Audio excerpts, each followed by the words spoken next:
The overall goal of this procedure is to develop a multi-depth, circular, cross-sectional endothelialized microchannels-on-a-chip which mimics the 3D geometry of in vivo microvessels and runs under controlled continuous perfusion flow.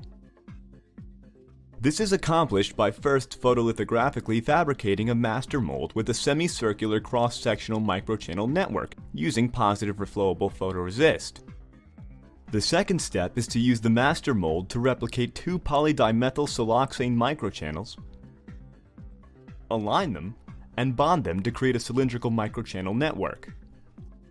Next, the primary human umbilical vein endothelial cells are seated inside the microchannel network before culturing the cells under controlled continuous medium perfusion conditions for a time period between 4 days and 2 weeks.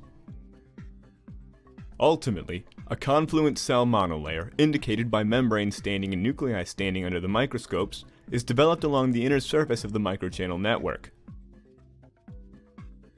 Recapitulation of functional microvessels in vitro could provide a platform for the study of complex vascular phenomena.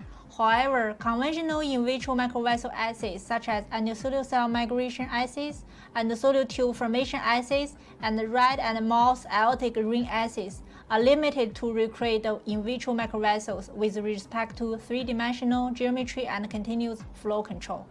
The main advantage of our techniques over existing microfabrication methods is that it can conventionally fabricate a multi-depth microfluidic channel network that mimics the complex 3D geometries of in vivo microvessels that have rounded cross-sections. It also allows to design microvascular biomimetic systems which